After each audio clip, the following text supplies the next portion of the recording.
বহুদিনৰ বিৰতিৰ মূৰত পুনৰ আহিছোঁ আপোনালোকৰ মাজলৈ। আমি এক নতুন সিৰিজ আৰম্ভ কৰিবলৈ লৈছোঁ। দ্বাদশ শ্ৰেণীৰ অসমীয়া পাঠ্যপুথিৰ যি সাহিত্য সৌৰভ তোমালোকৰ পাঠ্যপুথি, সেই সাহিত্য সৌৰভৰ প্ৰতিটো আমি চেপ্টাৰেই বিস্তৃত ৰূপত আমি আলোচনা কৰিম, যাৰ পৰা তোমালোকক মই প্ৰায় কমন দিবলৈ চেষ্টা কৰিম আৰু এক উচ্চ মানদণ্ডৰ নোটছেৰে তোমালোকক প্ৰভাইড কৰিম, যাৰ জৰিয়তে যাতে তোমালোকে এক ফাইনেলত যাতে এক ভাল নম্বৰ তোমালোকে পাব পাৰা, তাৰ কাৰণে তোমালোকৰ লগত মই আৰম্ভণিৰ পৰা শেষলৈ প্ৰতিটো মুহূৰ্ততে তোমালোকৰ লগত মই থাকিম।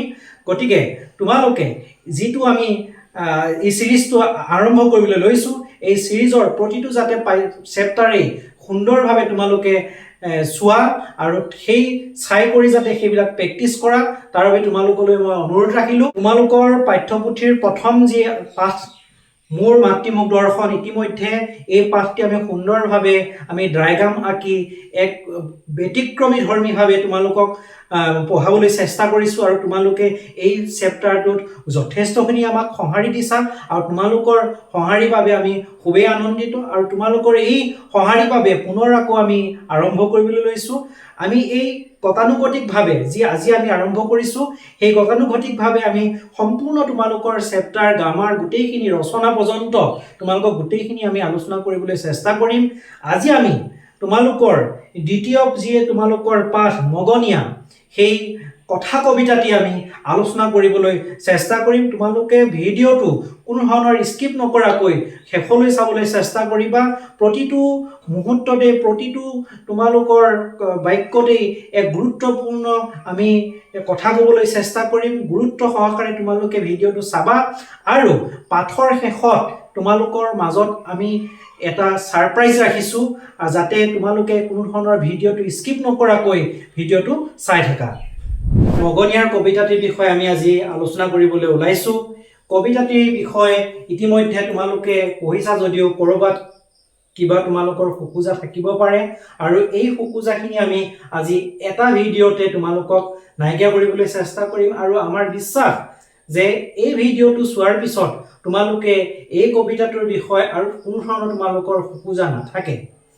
এতিয়া আমি যেতিয়া এই কবিতাটোলৈ আমি যাওঁ, তেতিয়া আমি শুনা পাওঁ বা তেতিয়া আমাৰ পাঠ্যপুথিত আমি পাওঁ যে কথা কবিতা, কথা কবিতা, কবিতা আকৌ কথা কবিতা, অৰ্থাৎ কবিতাৰ বিভিন্ন ধৰণৰ ভাৱ ভংগীমাৰে, বিভিন্ন ধৰণৰ শব্দকল্পই, বিভিন্ন ধৰণৰ ৰূপকতাৰ মাজেৰে আমি কবিতাটিৰ কোনো ধৰণৰ নিৰ্দিষ্ট সীমাবদ্ধতা নাথাকে, কিন্তু কথা কবিতাটি নিৰ্দিষ্ট এক কাহিনীৰ আলম লৈ ইয়াক লিখা যায় আৰু এক সীমাৰ মাজত ইয়াক কি কৰা হয়, আৰম্ভ কৰা হয় আৰু এক সীমাৰ মাজতেই ৰাখি ইয়াক সমাপ্তও কৰা হয়। ঠিক একেধৰণে কাহিনী কল্পৰে এই মগনীয়াৰ কবিতাটি যতীন্দ্ৰনাথ দুৱৰাদেৱে তেখেতৰ কথা কবিতাত অন্তৰ্ভুক্ত কৰিছিল আৰু সেই কথা কবিতাৰ পৰাই এই মগনীয়াৰ কবিতাটি তেওঁ তুলি আনিছে। মগনীয়া কবিতাটিয়ে যিহেতু আমি কথা কবিতা বুলি আমি সকলোৱে ইতিমধ্যে গম পাইছোঁ, আৰু এই কথা কবিতাৰ জনক হৈছে, অৰ্থাৎ প্ৰথম সৃষ্টিকৰ্তা হৈছে আইভান ট্ৰুগেনিভ। আৰু এই আইভান ট্ৰুগেনিভৰ পিছতেই অসমীয়াত প্ৰথম কথা কবিতা ৰচনা কৰিছিলে যতীন্দ্ৰনাথ দুৱৰাই, আৰু এই কথা কবিতাৰ পাঠ্যপুথিখন বা তেওঁৰ সেই কিতাপখনৰ নামেই দিছিলে কথা কবিতা। আৰু এই কথা কবিতাৰ অন্তৰ্ভুক্তৰ এক কবিতাই হৈছে মগনীয়াৰ। গতিকে কথা কবিতাৰ মাজলৈ যাওঁতে তোমালোকৰ প্ৰথম কুৱেশ্যন এটা আহিব পাৰে পৰীক্ষাত, যে কথা কবিতা বুলিলে কি বুজা? তেতিয়া তোমালোকে কি ধৰণে লিখিবা? তেতিয়া এনেধৰণে লিখিবা যে 19শ শতিকাৰ এক উল্লেখনীয় সৃষ্টি হৈছে কথা কবিতা, যাৰ জনক আইভান ট্ৰুগেনিভ। কবিতাৰ এনে এক ভাগ য'ত এটিমাত্ৰ কেন্দ্ৰস্থ ভাৱক অৱলম্বন কৰি কবিত্বময়ী কথাৰে ৰচনা কৰা ৰূপৰ সমাৱেশ তথা নাতি দীৰ্ঘ ৰচনা সম্ভাৰেই হৈছে কথা কবিতা। আৰু এই কথা কবিতাৰ বিষয়ে ডক্টৰ বাণীকান্ত কাকতিদেৱে কৈছে, কি কৈছিলে, যে ই হৈছে নোহোৱা নোপোজা কবিতা। অৰ্থাৎ পৰীক্ষাত এইটো আহিব পাৰে যে কথা কবিতাৰ বিষয়ে ডক্টৰ বাণীকান্ত কাকতিয়ে কি কৈছিলে। তেতিয়া এনেকে লিখিবা যে কথা কবিতাৰ বিষয়ে ডক্টৰ বাণীকান্ত কাকতিয়ে কৈছিল যে ই হৈছে নোহোৱা নোপোজা এক কবিতা। গতিকে ইতিমধ্যে আমি গম পালো যে কথা কবিতা কাক কয়। এতিয়া আমাৰ কথা কবিতাৰ আমি মগনীয়া পাঠলৈ যোৱাই নাই, মগনীয়া পাঠ ইয়াৰ পিছত যাম। কথা কবিতানো কি, তাৰ কেনেধৰণৰ বৈশিষ্ট্য, তাৰ বিষয়ে আমি এতিয়া আলোচনা কৰিম, আৰু এই আলোচনাখিনি হোৱাৰ পিছতে আমি মগনীয়াৰ যি মূল পাঠ তালৈ আমি গুচি যাম। এতিয়া কথা কবিতা কাক বোলে আমি বুজিলো।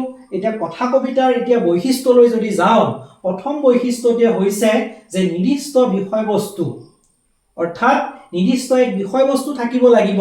কিন্তু নৰ্মেল যিটো আমাৰ কবিতা, তাত এটা কবিতাতেই বিভিন্ন ধৰণৰ তুলনামূলক কি থাকিব পাৰে, তাৰ বৈশিষ্ট্য থাকিব পাৰে, তুলনামূলক কাহিনী থাকিব পাৰে।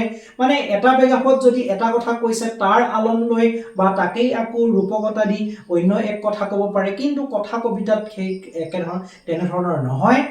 কথা কবিতাত নিৰ্দিষ্ট এক বিষয়বস্তু থাকিবই লাগিব। গতিকে প্ৰথম বৈশিষ্ট্যই হৈছে যে ই নিৰ্দিষ্ট বিষয়বস্তু ধৰ্মী। দ্বিতীয়তে হৈছে যে ই চিত্ৰধৰ্মিতা, অৰ্থাৎ এনেধৰণে ইয়াক লিখা যায়, এনেধৰণে ইয়াক ব্যাখ্যা কৰা যায় যে পঢ়াৰ লগে লগে আমাৰ মন মগজুত এক চিত্ৰকল্পই দেখা দিয়ে, এক চিত্ৰ আমাৰ মনৰ মাজত ভাহি উঠে।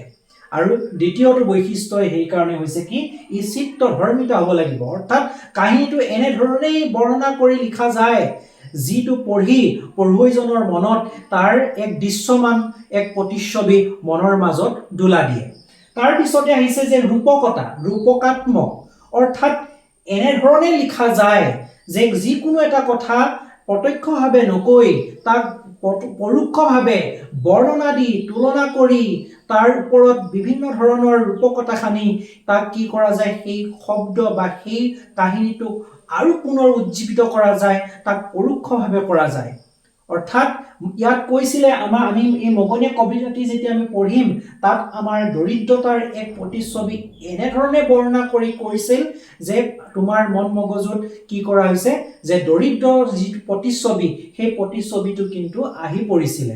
আৰু সেই প্ৰতিচ্ছবিটো আনিবলৈ যাওঁতে কবিয়ে অৰ্থাৎ যতীন্দ্ৰনাথ দুৱৰাদেৱে বিভিন্ন ধৰণৰ ৰূপকতা সানিছিলে, বিভিন্ন ধৰণৰ মগনীয়াজনৰ ৰূপৰ বৰ্ণনা দিছিলে, কি কেনেধৰণে কি ধৰণে তেওঁৰ অৱয়ৱৰ কথা, তেওঁৰ আৱৰণৰ কথা, হাতখন কি ধৰণে কৰিছিলে, হাতখন কি ধৰণে আগবঢ়াইছিলে, তেওঁৰ পিন্ধনটো অৰ্থাৎ তেওঁৰ চকুজুৰি, তেওঁৰ ওঠজুৰি, এক বিভিন্ন ধৰণৰ কি কৰিছিলে, ৰূপকতা সানি তাক বৰ্ণনা কৰিবলৈ চেষ্টা কৰিছিলে। গতিকে এই কথা কবিতাৰ অন্য এক আমাৰ প্ৰধান বৈশিষ্ট্যই হৈছে কি, ৰূপকাত্মক।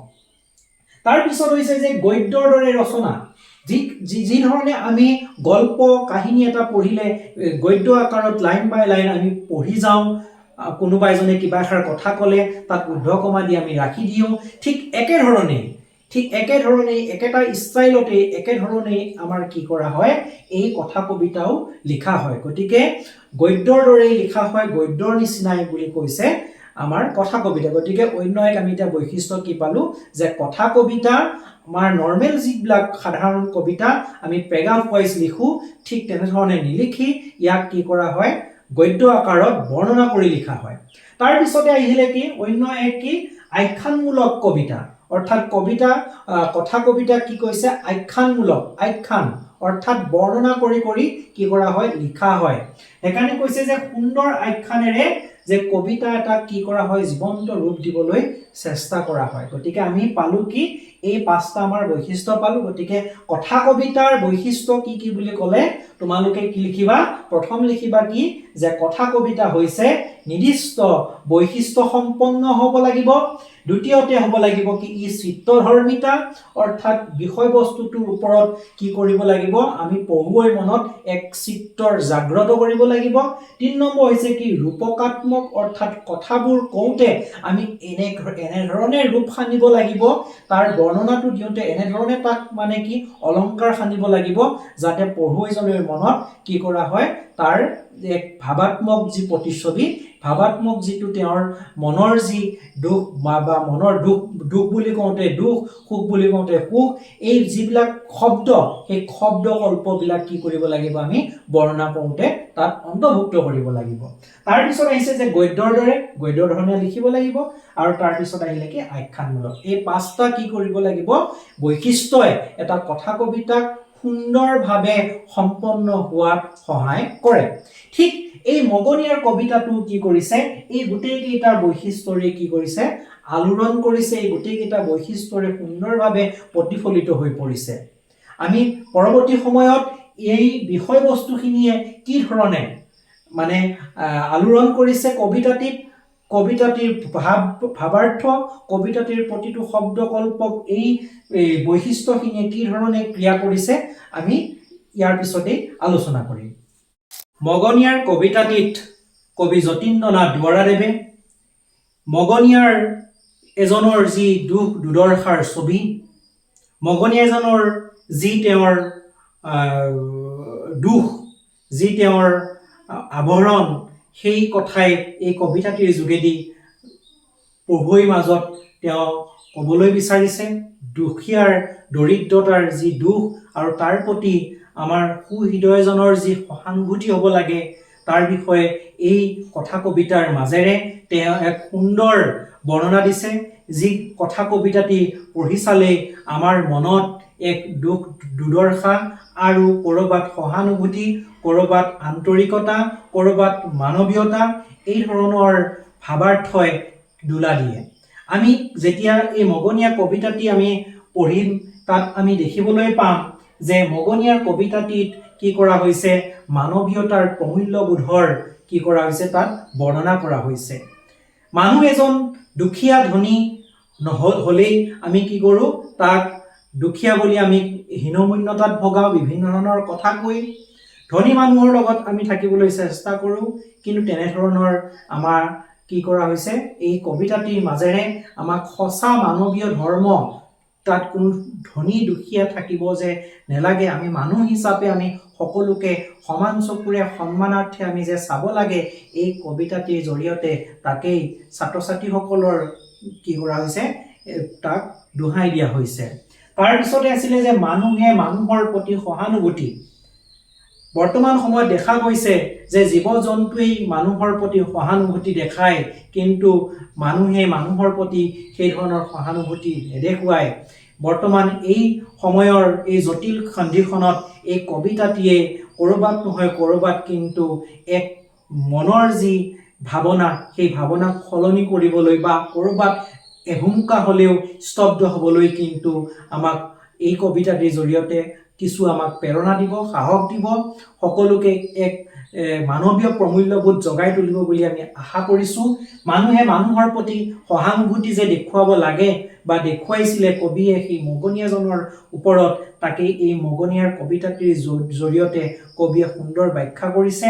তাৰপিছত তেওঁ কি কৰিছে যে তুমি ক'ৰবাৰ মানুহ এজনক তুমি সহায় কৰিব নোৱাৰিব পাৰা, ক'ৰবাৰ দুখীয়াৰ দৰিদ্ৰজনক সহায় কৰিব নোৱাৰিব পাৰা, কিন্তু সহায় কৰিব নোৱাৰিলেও কিন্তু তুমি তেওঁক কি দুৰ্ব্যৱহাৰ কৰিব নালাগে, মাত্ৰ তেওঁক সহানুভূতিৰ ভাৱে মৰমৰ মাত এষাৰি দিলেও কিন্তু সেই দুখীয়াজনে, সেই দৰিদ্ৰজনে ক'ৰবাত নহয় ক'ৰবাত কিন্তু আত্মসন্তুষ্টি লভে যে মোক এই ধৰণে ব্যৱহাৰ কৰিছে, কিন্তু বেলেগে কিন্তু কি কৰে মোক এনেকুৱা ব্যৱহাৰ কৰে।